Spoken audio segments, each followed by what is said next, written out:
starring Madeline Carroll in This Our Exile, an original radio play on the Cavalcade of America, sponsored by DuPont.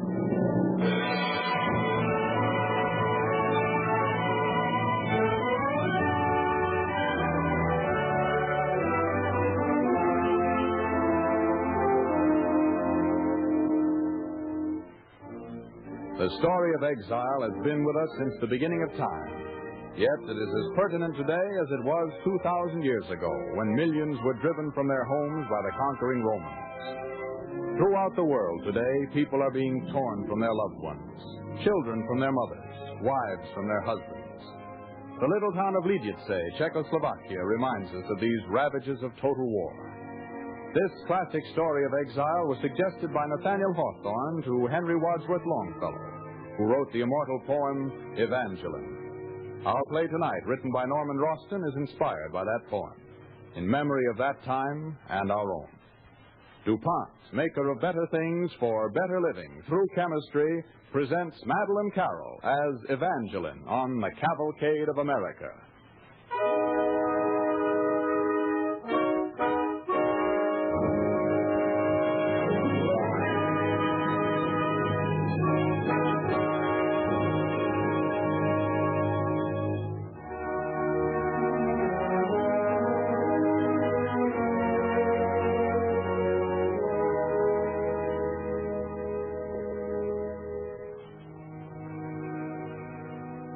I have the following orders for your village.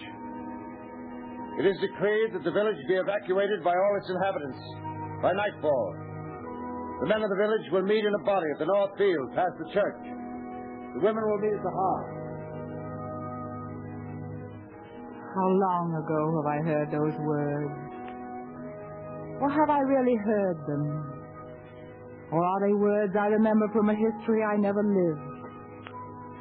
Is it true that such things have happened? Yes, they have all happened. The years have gone by. Everything is real. My long journey has at last come to an end, and I can rest. There is time now to rest. I have just come from the room where Gabriel sleeps, my beloved. My lips are still warm with the warmth of his lips. And I, Evangeline, can tell the story now. What else is left but the telling?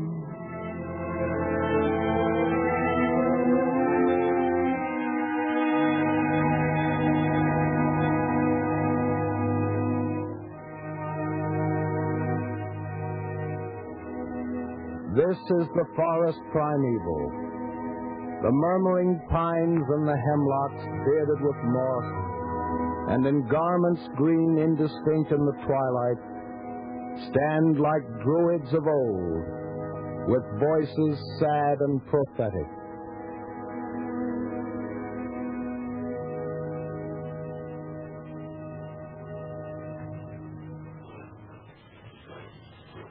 Are you sleeping? Are you sleeping? Tend to the bellows, lad, and enough of your singing. Oh, no better time, Father, than before a man's wedding.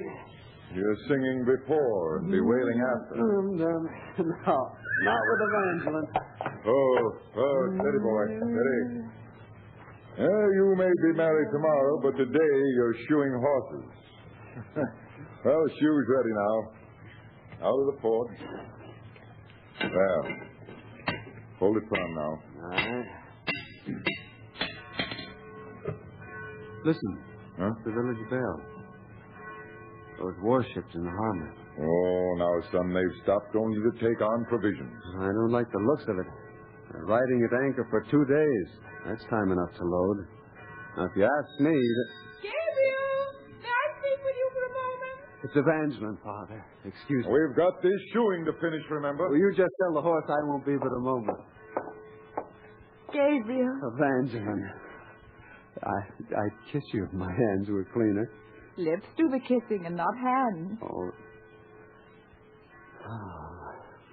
how beautiful you are.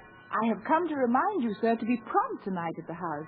For the priest will be there, and the notary with papers to sign. I shall sign away my soul. And I, too. Should you ever want it back? Never. Oh, today is the longest day of my life. The hours are jealous of us, darling. They take so long in Gabriel, send the girl off. The horse won't stand forever. Goodbye, my sweet. Until tonight.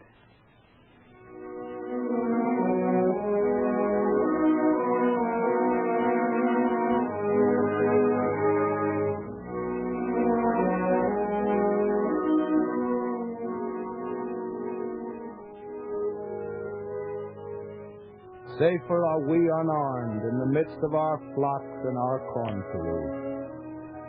Safer within these peaceful dikes besieged by the ocean than were our fathers in forts besieged by the enemy's cannon. Fear no evil, my friend, and tonight may no shadow of sorrow fall on this house and heart, for this is the night of the contract.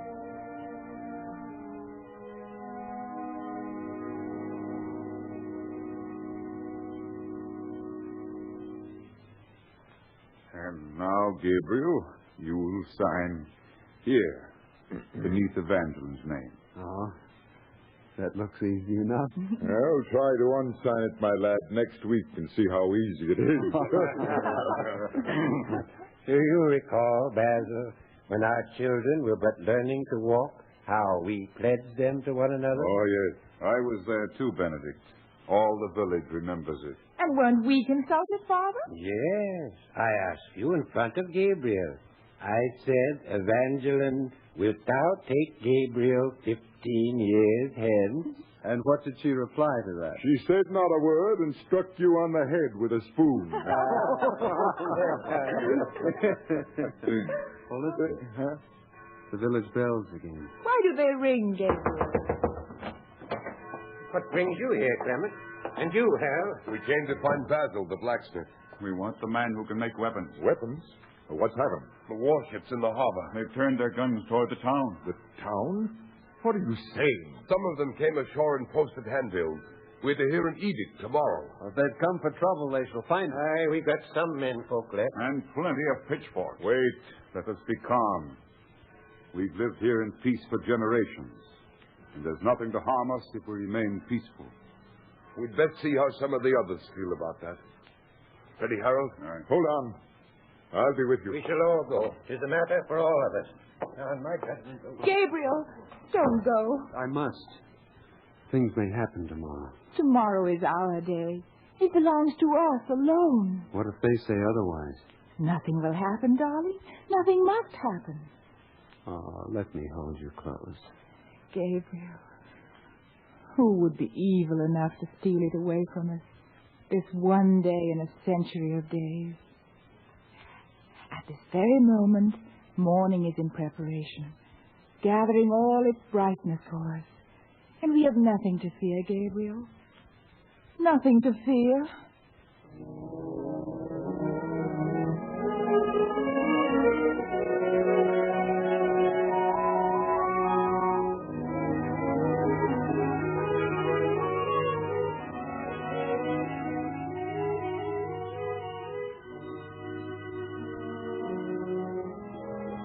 Yet were her thoughts of him, and at times a feeling of sadness passed o'er her soul.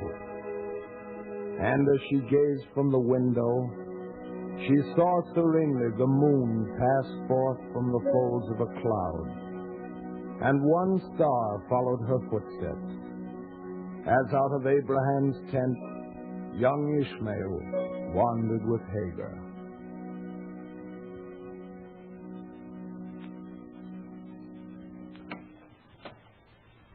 Evangeline, Yes, Father. it is almost time. I can see them from my window. The village are there on the green and children dancing. I will walk to your left so that I might be near to your heart a while longer. You shall always be near my heart. Are you happy, child? Yes, I'm happy. So happy I'm afraid it is a dream and a loud noise might awaken me. Come, Father. They are waiting.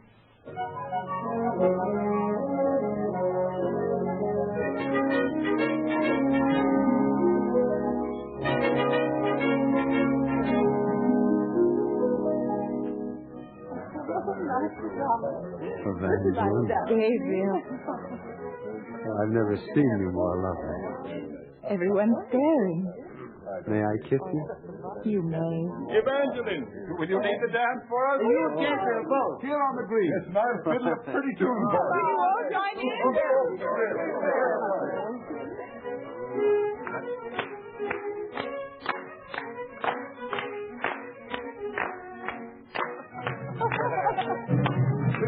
What's that? Soldiers. Soldiers coming up the hill. What do they want? They've come to read the edict. Get the children away. Emily, Alfred, quickly. Friends, be calm. Let us not be moved to panic, else we will bring only bloodshed. Be quiet and of strong heart. Halt! At ease. Men and women of this village, it is hereby decreed that your village be evacuated of all its inhabitants by nightfall, for military reasons. That is the order. Those who do not obey or in any manner obstruct will be shot. That is all. Any questions? Where shall we go? Will you drive women and children out into the night? Do you think we're cattle? You, drag him here. High into that team. Leave him alone. You won't take him. Hold that girl. Let him go, will you? Let him go. Silence! I'll give him 3 lashes as a warning.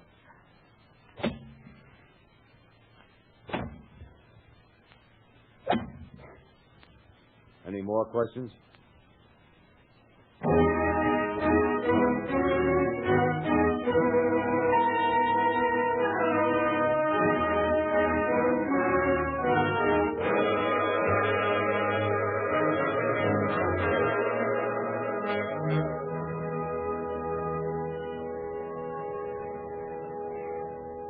Father, come away from the window, please. Half the village is burning. They put our village to the torch. The crops, the barns, the horses, everything. Come away. It is dangerous. What is to become of us? It all happened so suddenly. I feel so old. Where can I turn? Who is it? Gabriel. Oh, my dearest, have they hurt you? They shall pay for it. We'll make them pay. Oh, how evil it is to be an old man. If I were young, I would fight with my hands, with stones. Where are you going, Father? To the barn, to free the horses. I must hide my plow, my new plow. It all happened so suddenly. My Evangeline, today was meant to be for us. There's still a chance to escape. Perhaps we can try. They whipped me, with my hands tied, and they smiled. We'll take care of their smiling faces. What are you going to do? Some of the men are slipping off to the hills to fight back. Gabriel, no. You'll be hunted like an animal. You'll be caught. Better to be hunted like an animal than chained like one. There must be another way. There must be. Oh, Gabriel, I fear I shall never see you again. Take me with you. There they are. Try to live near the river. I'll search when the time comes, and I'll find you. I may starve and bleed, but I'll find you, Evangeline. Gabriel. Goodbye. Gabriel. Teach me patience, dear God, for I do not wish to live. Teach me to know time differently, so that it goes swiftly and does not cause pain. And if he should die, let me enter your kingdom with him.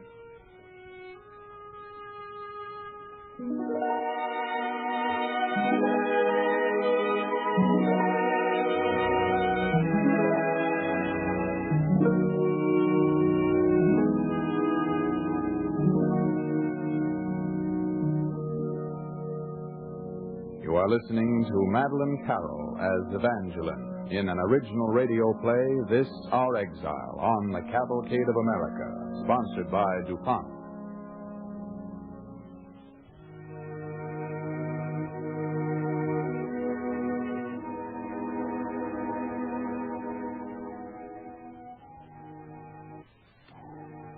Many a weary year had passed since the burning. Friendless, homeless, hopeless, they wandered from city to city.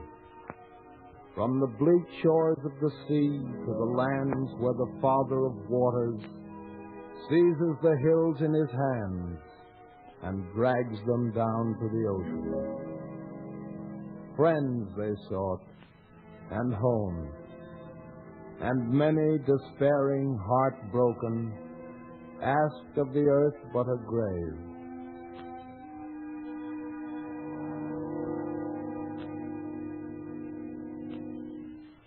Try and rest.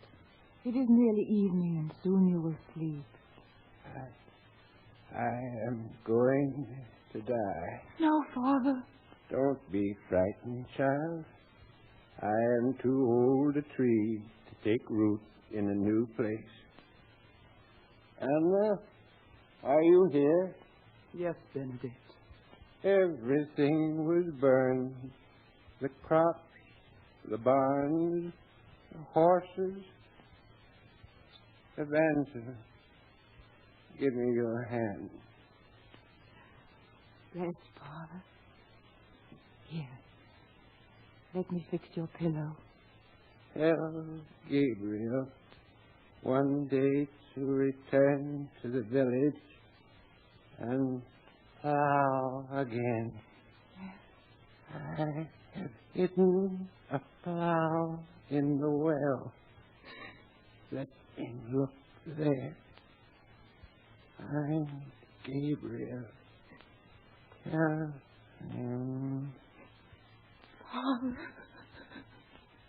Evangeline, don't grieve. He will be happier now. Yes. Anna, we shall bury him. Then we shall secure a boat and a guide. And the three of us shall journey back upstream. Upstream?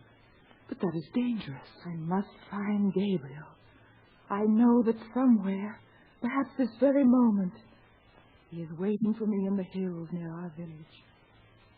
I need him now more than ever.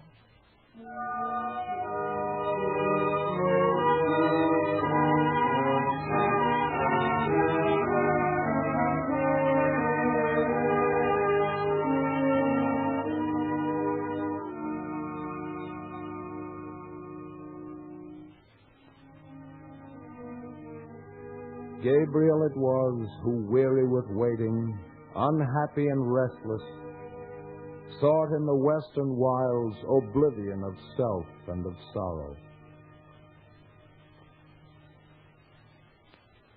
And so, Father, you'll tell the men that I'm leaving the hills. I go to find Evangeline. There are not too many of us left.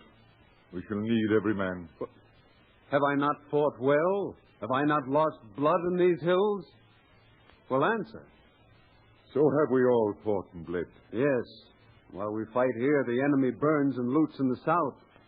Evangeline's in danger there. Where are people not in danger? It's only Evangeline I think of now. If she is harmed, I'll kill until I die. Day and night I'll kill. But where, my son? Where do you go? Down the river. I instructed her when she left. She's somewhere in a village to the south. I leave tonight downstream. And I must not fail.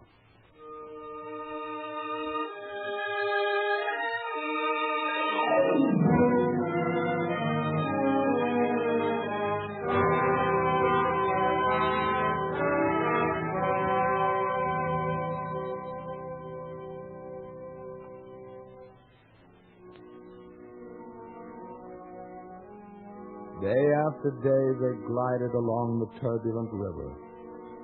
Night after night by their blazing fires encamped on its borders. But Evangeline's heart was sustained by a vision that faintly floated before her eyes and beckoned her on through the moonlight. Through those shadowy aisles had Gabriel wandered before her, and every stroke of the oar now brought him nearer and nearer. Have you heard of such a man? No, we have not heard of the blacksmith Gabriel. Name's not known here. No, I am sorry. He is a blacksmith. Gabriel, blacksmith? No.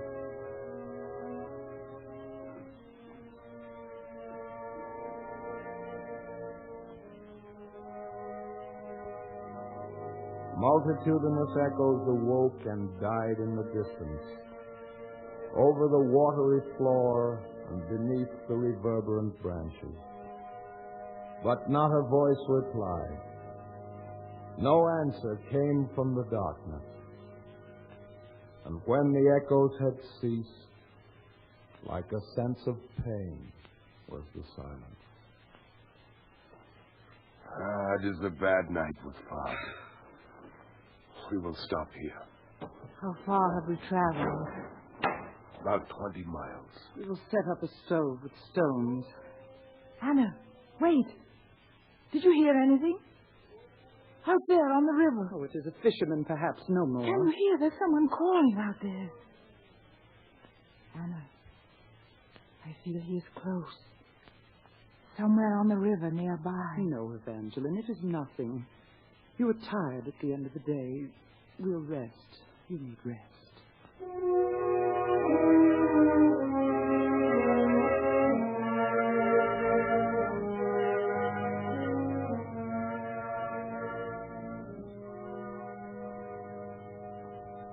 The name is Gabriel. Gabriel, a blacksmith.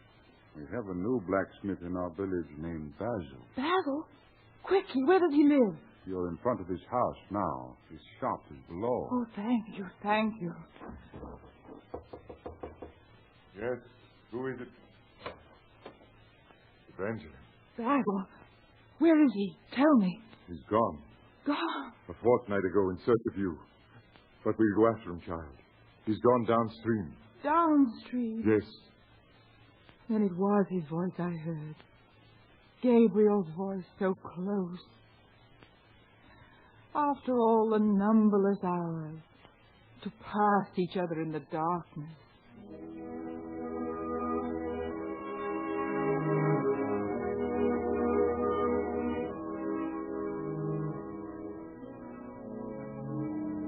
Not that day nor the next found they trace of his course in lake or forest or river. So came the autumn and passed, and the winter, yet Gabriel came not. Evangeline, child, you can't go on this way. It's 3 years now. Only 3? Has all my loneliness been such a short time? No, I am older and my heart is in mourning. Evangeline, the young lad who comes to visit you from the village. Yes? He wishes to marry you. He told me so. You must tell him that I am betrothed to Gabriel. My room is prepared. I will sit here until my hair turns white. Evangeline. I will watch the trees take on leaf and lose their leaves over and over each year until he returns. Child, you cannot waste your life. You cannot. Evangeline, there is news. We have heard from him in a village near the border, in a hospital. Hospital? Do you hear what I say, Evangeline? Yes, Anna. I hear. And I am ready.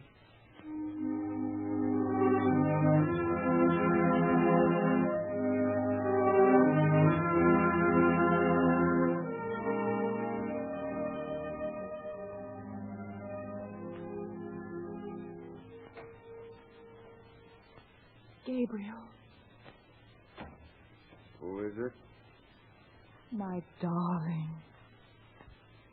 Who is in the room? Gabriel, it is I. Your Evangeline. Evangeline is gone. She's vanished from the earth. No, no. Turn your head. Here. Put your hand on my face. No. Yes. No, I dare not believe it. If I could see you now. See you. Hold me. Kiss me. Oh. Again. Again. I tried to find you. I tried. And I, too. I should never have left you. Never. Gabriel, what has happened to our world? Our life? We wanted so little. We asked only for the little things. For a house and food and love. We asked only to live on this earth. Murder came to it. And tyranny. I've loved you every moment. Asleep and awake. All these years. I fought only for you. And now... Gabriel, talk to me. Gabriel.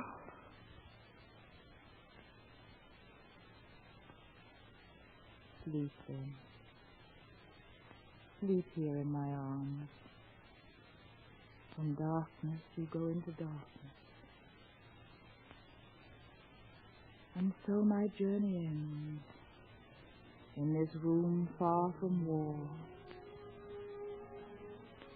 The world shall one day need your blacksmith shop, Gabriel, and Benedict's plow, and the peace of cities. After hate is swept from the earth forever, and its killers destroyed once and for all time and forever. Then it will be quiet again, safe for lovers and the brave generations to come.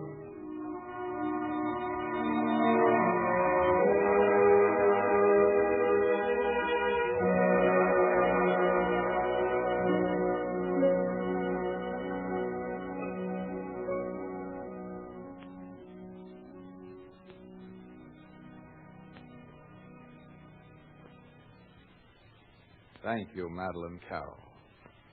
Ladies and gentlemen, in just a moment we will hear from Miss Carroll again. Meanwhile, we have a story about the way chemistry is freeing ships for the transportation of war material. In 1921, government officials listed 42 strategic materials vital to war which had to be imported either wholly or partially. Thanks in part to chemistry, metallurgy, and their related sciences, only 15 are on the list now. What this means to us in our battle against the dark powers of the Axis might well spell the difference between defeat and victory. To single out one benefit that means everything to us at this time, it means a tremendous saving in ships. For instance, a bridge of ships spanning the Atlantic, spaced only a trifle over 1 mile apart, would be needed to bring to America in one trip just 5 of the many vital war products the chemical industry has developed since 1917. The 5 new products are nitrates for explosives and fertilizers, chemical rubber, dyestuffs for uniforms, for military equipment and your clothing, fibers such as nylon and rayon, and last, camphor, used medicinally and in the manufacture of many chemical products essential to the war. We used to import all of our nitrates. While we still import some, much of the nitrogen so essential to war and agriculture is taken from the air by chemical methods. Chemical rubber is coming along. 20 years ago, we imported nearly all of our dyes. Today, we make nearly all of them. Nylon is demonstrating its superiority. And camphor, which the Japanese also used to control, we manufacture chemically today from pine trees. Take only those 5 products. To bring them to America from abroad in the quantities we're using this year, or the quantities we used to import, would call for nearly 2,700 cargo vessels.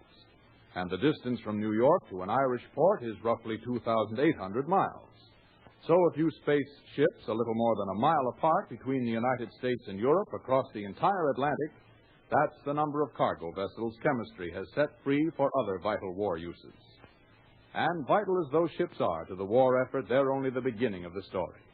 For even if we had 2,700 ships to spare, today, with the single exception of nitrates from Chile, we couldn't get those raw materials to fill them because those foreign sources of raw material are no longer available to us. Modern industrial chemistry, however, gives America a kind of preparedness that is almost infinitely productive and adaptable, infinitely broad in scope. providing in war weapons for victory, and in peace better things for better living through chemistry. And now, the star of tonight's cavalcade, Miss Madeline Carroll.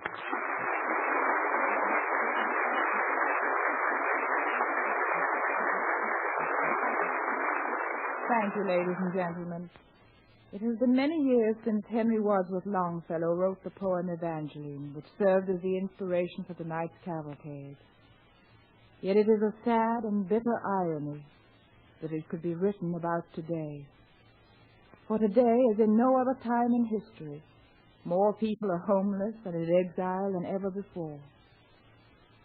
If in our play tonight you found more than a story, if it reminded you that our way of life is worth the many sacrifices we are all being called upon to make, then all of us here will bow with more than a player's gratitude.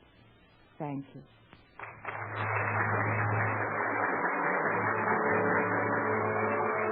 Next week, ladies and gentlemen, Cavalcade will again present Madeline Carroll. The play written especially for her is called I, Mary Washington, a story of a great mother, the mother of our first president. Don't forget, next week on Cavalcade, Madeline Carroll in I, Mary Washington. The orchestra and original score tonight were under the direction of Don Voorhees. This is Clayton Collier sending best wishes from DuPont. This program came to you from New York. This is the National Broadcasting Company.